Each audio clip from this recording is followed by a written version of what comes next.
Bring Me the Horizon come to mind, where there's like this kind of sing scream thing that is impossible for me to do, but some people can do that, and it's like this amazing thing.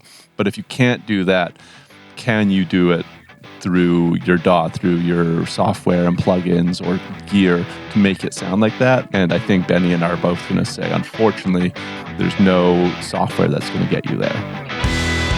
This is the Self-Recording Band Podcast, the show where we help you make exciting records on your own, wherever you are, DIY style. Let's go.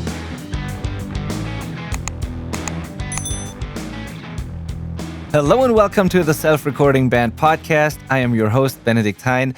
I'm a mixing engineer. I run a studio called Outback Recordings, and here we mix about 250 songs per year. Many of them are DIY recordings from people from all over the world, and so not every song that we work with is recorded perfectly. It's like DIY recordings, jam space recordings. This means that we have to deal with this stuff a lot. We have to coach people a lot to help them make more exciting recordings, better sounding source tracks that we can turn into awesome sounding mixes. And on the show, we teach you exactly that. We do the same thing. So if you are recording yourself and want to get better recordings and or mixes, you're in the right place. As always, I'm not on my own here. I'm doing this with my wonderful friend and co-host, Malcolm Owen-Flood. Hello, Malcolm. How are you? Hey, Benny. I'm great, man. How are you doing? I'm okay. Actually, I'm a little sick. I told you before, but I feel okay. So, It is getting into that season, isn't it? Totally. Two things. Holy cow, you guys mix a lot of songs. Every time you say that, I'm like, wow, that is a lot of mixing. That's so awesome. You and Thomas deserve a lot of credit for that. So great. Thanks, man. Yeah, it's cool. Second, we're like 2 weeks away from Studios NA, where I get to fly over to Germany and see you and the team again. New listeners, I live in Canada. Benny and the rest of the team. Oh, well, actually, I was going to say the rest of the team live in Germany, but one of us lives in Spain. Yes. So this will be our first time of this this whole team getting together. Actually, be a couple weeks from now in Germany. Can't wait, in Hamburg. Yeah, totally. I can't wait. This is going to be so awesome. So yeah, we're going to hang out at a pretty cool Airbnb, and then we're going to do Studio Szene, of course, all day, every day. Hopefully there will be some kind of meetup, pub night, whatever we want to call it, with like the community here. So if you happen to be in Hamburg or anywhere close and think about going there, please let us know, because we know that a couple of our listeners will be there, and we try to do a hangout and meet up and totally. Either come to the conference and hang with everybody there, because it's totally worth it. It's a lot of value for all sorts of anybody that's into anything recording. It's worth going. But if you can't do that and you can just come and hang out with us at a pub for a night, please do that. Absolutely. Totally. We'd love to. Speaking about that, about our listeners and audience, today we have an audience question that we want to answer. So it's always cool if you guys reach out to us and let us know what you would love to hear on the show, or if you have specific questions, problems you're trying to solve, we can always turn these into episodes. And today's one of those. So let's get to this, I think, right? Yeah, cool. Absolutely. Cool. So this one is from Tim. And Tim emailed me. We emailed back and forth because he was, I think, commenting on an episode. I don't actually remember how it started, but we went back and forth. And then he says, hey, I actually have one more question that I would love to ask. And he says, I reckon you will know exactly what I'm asking. And I think I know what you're asking, Tim. I'm not 100% sure that we can give you the answer you want, but we'll see. So he says, I can sing fairly well technically, but I would love more grit and aggression in my tone. In your experience, is trying to achieve this through training and technique even a thing? He says vocal fry, etc. Or should I just own what I have and accept that it isn't my voice? Also, how much can you realistically achieve this tone through preamps, gain reduction, distortion, etc.? Good question, Tim. So I know that you're in a punk rock band. You showed me your band. It's not super aggressive music, not metal or something like that, but still kind of gritty, aggressive music. And I've had this situation a couple of times before in the studio when I was still recording a lot, where people were trying to have whatever you want to call it, grit, aggression, a more raspy voice, whatever, and they couldn't do it themselves. And then they asked, hey, can you just distort this or do something, put an effect on it that makes it sound like that? And to me, these are two different things. I don't know about you, Malcolm, but like the vocal fry or like the aggression that you get from like vocal technique sounds different compared to what you can do with distortion after the fact. Yes, totally different, in fact. In fact, you can have like a very distorted vocal that is not aggressive at all. It could be very, like, I mean, if you want a great example, one of my favorite artists is Leon Bridges, which is the definition of not aggressive. And it's like romantic, smooth music, but he's got some really distorted vocals on earlier stuff. But that is like a tape saturation kind of like analog saturation kind of vibe, where it actually makes it kind of even more warm and pleasant. So that's like a really dramatic example of how this isn't really related to vocal fry, to screaming, to that aggressive tone that some people can manage to achieve. Like what's the aggressive voice singer of our age right now? New Linkin Park music. That's everybody's checked that out probably. Yeah, there's some aggressive vocal fry going on. Not the most aggressive, but it's still like, you know, an edgy rock vocal. I think that's a great example. Going heavier than that, Architects or Bring Me the Horizon come to mind, where there's like this kind of sing scream thing that is impossible for me to do, but some people can do that, and it's like this amazing thing. But if you can't do that, can you do it through your DAW, through your software and plugins or gear to make it sound like that? That is kind of at the bones of this question, what the question is. And I think Benny and I are both going to say, unfortunately, there's no software that's going to get you there. Nope. It's not a thing. I would highly recommend you. I think you can learn it. I mean, of course, there's talent, and some people just can do that and have that kind of voice. But I'm pretty sure to a degree you can learn it, and there's vocal coaches for all kinds of genres and styles out there. So I would highly recommend like researching that and finding a good coach where you like the teaching style and that like fits your genre. Usually they have some sort of content out there that you can check out first, and then maybe you can do a lesson or two to see if it works. But I would highly recommend you do that and see what you can do there, because it's really at the source. It is really your voice. Yeah. However, there are things you can do. It's a completely different result, but there are still things you can do that you might like. And until you're there, you can do that instead. Kind of, it's not going to be the same result, but you can make vocals dirtier sonically. And it might still be something that you enjoy doing. So we're going to get into that a little bit as well.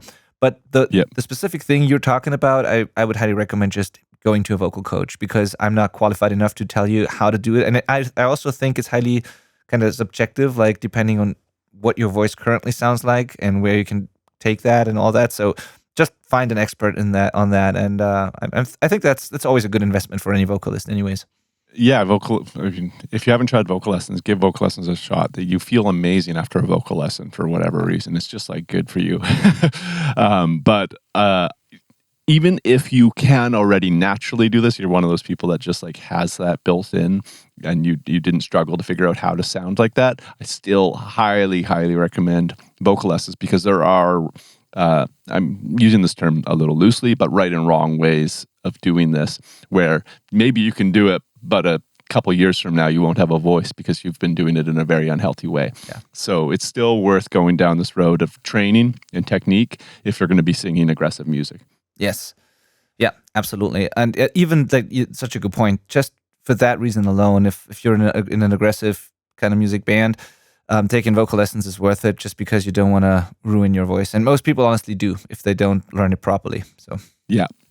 Quick beat on finding an instructor, because I just saw somebody that, as far as I know, is quite respected in the community, but that's kind of what I'm getting at, is that there are a lot of pseudo like screaming instructors. You want to do your research on if they actually know what they're doing, or if they're just teaching you how they figured out how to do it, because those are two different things. Yeah. There is some science involved in not destroying your voice for your future. And making sure you can do this for a long, long time, night after night on a stage, right? Yeah. Zenna screaming is a very, very well respected. It's old now. It's like what was around when I was in a metal band a long, long time ago. But that's like a good starting place, and I'm sure you'll find more people from there.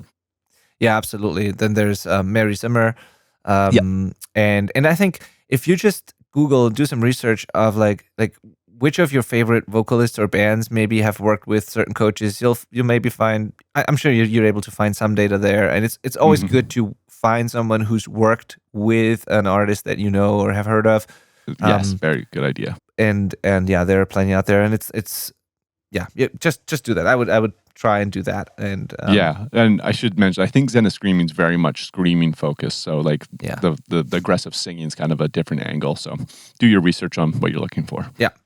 Cool. So now, but what are some of your favorite ways, though, Malcolm, to kind of mess up a vocal intentionally in the mix? Like some creative ideas and things you can do. Does not have to be like we're not trying to achieve the same thing, but just like cool ideas that you can do with vocals to make them grittier, more aggressive, whatever. Exactly. Yeah, because I did say that like in that Leon Bridges example, that makes it kind of smoother, but you can totally make vocals more aggressive. You just can't make them aggressive if they're not already aggressive.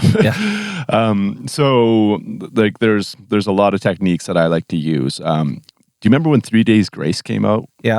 Yeah, like that vocal sound really captivated me, which was like a heavily tripled vocal, at least tripled.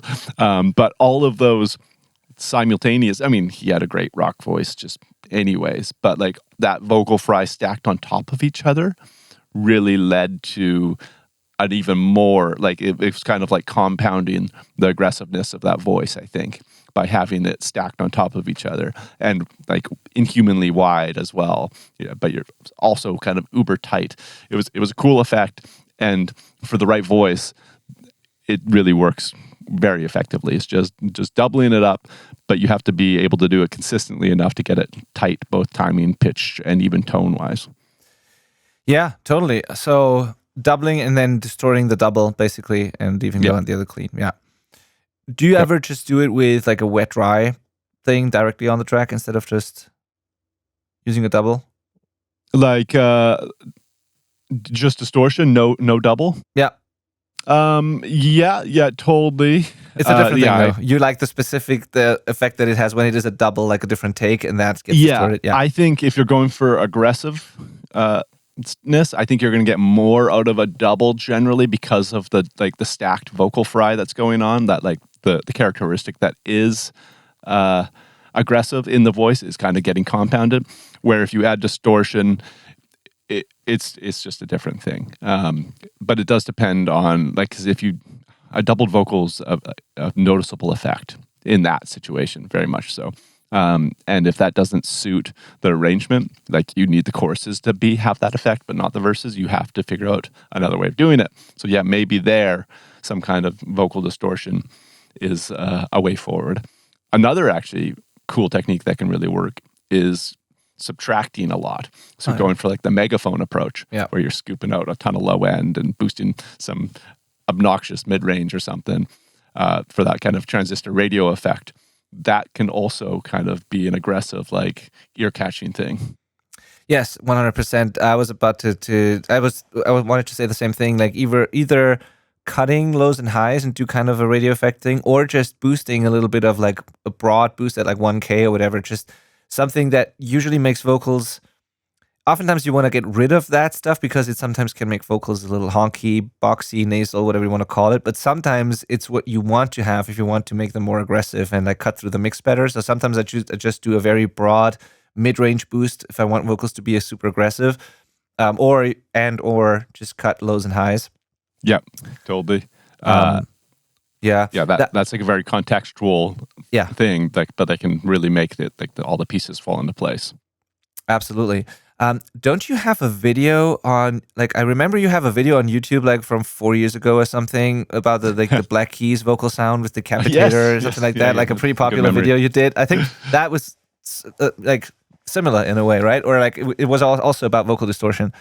It was entirely about vocal distortion, and there was like a bunch of different instances of adding distortion to get to that kind of particular flavor. I wouldn't say that was necessarily aggressive. It was more of like a character kind of thing. But yeah, check that out on YouTube if you want. That's totally a good example of distorting vocals. I think it turned out really cool. Yeah. So the channel is Malcolm Owen-Flood, and I just found the video. It's called "How to Get the Black Keys Vocal Sound with Soundtoys Decapitator." So you want to check that one out. Yeah, I mean that's a great plugin for messing with vocals for sure. Totally. Yeah. Slapback delay is another thing I use. And again, it's like that's almost more of like a vintage aggressive sound to me, almost like Elvis-y or like rockabilly. But like, a tight, really saturated and rounded off slapback delay mixed heavily can also add some aggression or at least edge.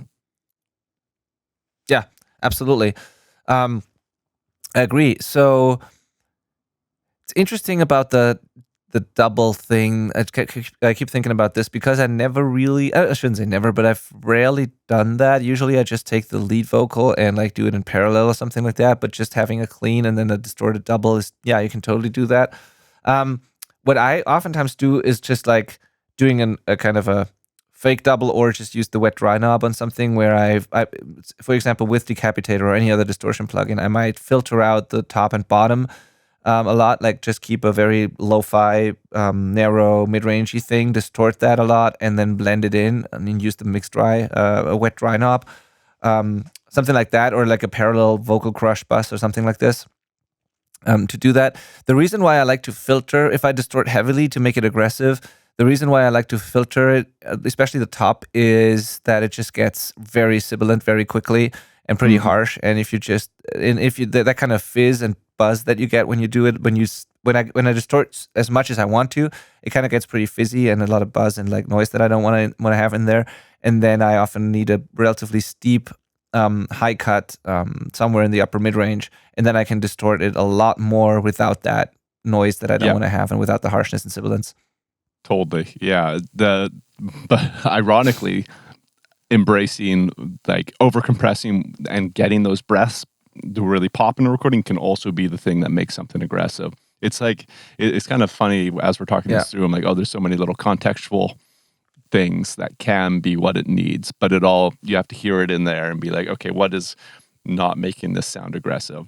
Like in a punk rock song, getting those breaths to pop forward could make it seem more raw, right? More like the singer's just in front of you yelling at you. But that might not be necessary in like a more modern, kind of polished, aggressive rock song. Yeah. And you have to find a different approach for that. It all, of course, you just have to listen and kind of assess it and then come up with the solution. Yeah. Dave Grohl's, super loud tripled vocal thing, that is not really like, I don't know if those triples are making it more aggressive, even though that kind of does have like that stacked compounded vocal fry thing I was mentioning earlier, but it's more so like it's just like a really noticeable signature effect that contextually works for their songs a lot of the time, right? So you can kind of find a sound sometimes, like microshift. Do you use microshift on vocals? Yes, Ben? a lot. Yeah. So it's a stereo widener, and it can make things sound like sometimes I am using it on a soft, lovely vocal, but sometimes I'm using it on a lead vocal to kind of get it more like just less raw sounding and more like, oh, something's like modern about this. And that can make something seem more aggressive in the context of the song. If you're just if you're blending it into what the band's doing and the band is being aggressive, that could be your solution. It's not like if you solo that vocal, microshift is not making the vocal more aggressive, but if you unsolo it might, if that makes sense. It's kind of a weird concept. Yeah, totally. Totally agree.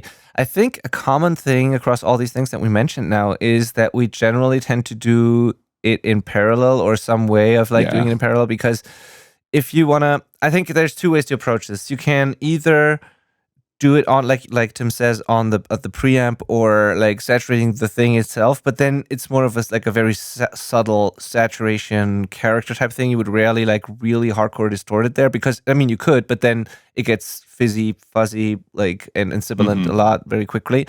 So if you just want a little bit of character and saturation, you can totally drive a good preamp or put some saturation directly on the vocal. But for really aggressive stuff, or if you want to really mess with things, then I think we tend to do it in parallel because we want to keep I think I personally, at least, I want to keep both the fundamental like body of the voice intact and also the S's and the sibilants. and I want to focus on some part of the mid-range that I can really heavily distort and then blend in without the negative consequences. And I always try to find that kind of balance.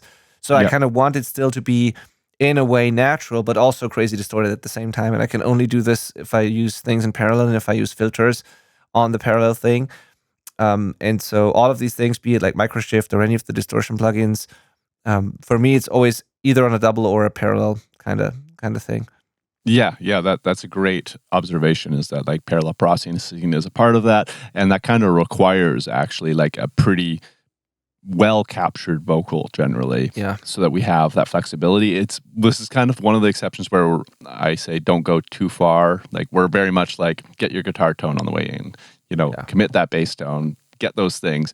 But with a vocal, make sure that you're capturing a great performance is really the thing, rather than like, I probably wouldn't slam the preamp unless you know it's exactly what you want, because being able to mix that kind of distortion into the context of the arrangement and what the rest of the band is doing is pretty valuable to me.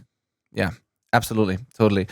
And I can think of another like very simple one actually that you can try right away if you have that plugin, and if not, just wait until it's like $29 again or $19. But if you have, like, because you said it, Malcolm, compression can make things sound more aggressive. So if you use, I can tell you one compression plugin. It's a classic. It's not a secret at all. But like, this one does the aggressive compression, making the breaths pump and louder, focusing, like emphasizing the transients more, making it spit more. And it does also do the distortion for you, and also some kind of EQ in a way, I feel like. The plugin I'm talking about is if you have the classic CLA 76 plugin, the Waves compressor, and you use the blue one, like his signature kind of vocal sound that CLA always has. He uses in every mix, basically, more or less. There's a preset on it that's called Rock by Vocal, which is supposed to be pretty much the setting that he uses on aggressive mixes. And this preset is just amazing for exactly that. Honestly, it's like a very simple thing to do. You just use that preset. It's got like certain attack and release times, super fast release, medium attack, I think, and then just make sure you turn the noise off at the bottom, because for whatever reason they always leave that on by default. But then just crank the input until the needle barely moves or doesn't move at all. Like, just really crank it and listen to what it does to the vocal. It gives, like, it makes the breaths super loud and come forward. It puts more emphasis on like the transients. It's more percussive. If you have a rap vocal or an aggressive metal or any kind of aggressive vocal, it just makes it spit more. It pulls it forward, like it gets incredibly like upfront and forward in the mix, like rock solid, doesn't move anymore. It has saturation that comes with it. The more you push it, the more it distorts in a pretty pleasing way, I think. And then it also gets a little brighter. So with that plugin, to me, that is a really simple. It's one of those things that I always try. If the goal is to make it more aggressive and upfront, I just crank that plugin, and more often than not, it just works. And it's not a secret; many people use it, but it's just great. It's an old plugin, but it's still awesome for exactly that. We waited way too long in this episode to mention compressing the vocal. That's like, sometimes Benny and I, as professional mixers, assume things, and in our head, the vocal's already got compression figured out. And now we're trying to saturate it. But if it hasn't been, which it probably hasn't been, if you're recording this DIY, you probably might not have a compressor to track through, right? So that sound, when you record your voice for the first time and you try and throw it in with like big, huge drums and guitars, you've got like MIDI drums that are already slamming or something, your voice sounds so dynamic. I mean, if you don't know what you're listening to, it just sounds weak. But if you, what's really happening is it's overly dynamic, and vocals get really, crushed to be at the front of a mix. They have to compete with so much and be so forward. So often there's a ton of compression happening. And if you haven't done that step, no wonder it sounds like just not where you want it at all. It's going to sound just so, but really what I hear is overly dynamic, but if you're not used to that, it's going to sound just wrong. So compression, you really got to level that out, limit the dynamic range. That will always vary how much you're doing. So one thing about what Benny just said, that is a really great plugin. I use it all the time, actually. I'm either using that, the CLA 76, or the Cornef Audio Pawn Shop Comp 2. One of those two is like every single vocal I do, it seems. But you mentioned crank the input until the needle's not moving. He means all the way, like the needle's not coming back. Like it's not that it's not moving. It's been pushed and it can't return because he's crushed it so much. Like we're really destroying this thing. Yes, totally. That's exactly what I meant. Yeah. I think there's this. I mean, they probably have said both at some point, but like I think Tom Lord LG was the one where I heard it, where he says like, if you see the needle moving on 1176 on a vocal, you're not using it correctly. So that's funny. Yeah. You're essentially using it as a limiter. Exactly. So compression. But any of these things can work, and just have fun and play around with that. The cool thing about saturation and character and grit and all that is like that there are no rules. You can just, slam things, destroy things. Just know, I think the biggest takeaway really is that if you have a hard time finding a sound that then also works in the mix and it always gets too sibilant or wrong in some way, try the whole parallel thing. That might be the reason for why it doesn't work for you. You can do whatever you want with the vocal, slam it, distort it. If it's always like either not enough or way too much, then try the parallel approach and try filtering out some top end, and be creative and come up with your own tones. This is the coolest thing about this. There's no rules at all. Yeah, and I do want to give a shameless plug here. I'm just making sure which volume it is. But Benny and I have some mixing courses called Mixes Unpacked, where we both mix a song respectively, and the course includes both of that. So you get to see Benny's mixing style and then my mixing style separately on DIY recorded tracks, actually, which is pretty darn cool, I must say. I did one called Crooked Judge by the band Wet Future, who we've had on the podcast, good friends of the podcast. And that is a vocal that is very saturated. I used, definitely a lot of vocal saturation. I used the slapback effect that we're talking about. There's some width stuff going on. It's kind of like, this encompasses a lot of energy things that I needed to pull off to make it seem just like more forward.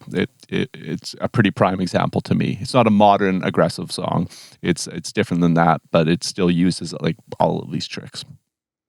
Absolutely. 100%. Yeah, good call. Like, go to the selfrecordingband.com/mixesunpacked and get those courses. Like, you actually, if you buy that, you get 4 complete mixing courses. There's 2 by Malcolm and 2 that I've done. There is also recordings of Q&A sessions that we've done. There's a drum gear guide in it. There's a guitar and bass gear guide in it. There's a live recording pre-pro rehearsal room setup guide that comes with it.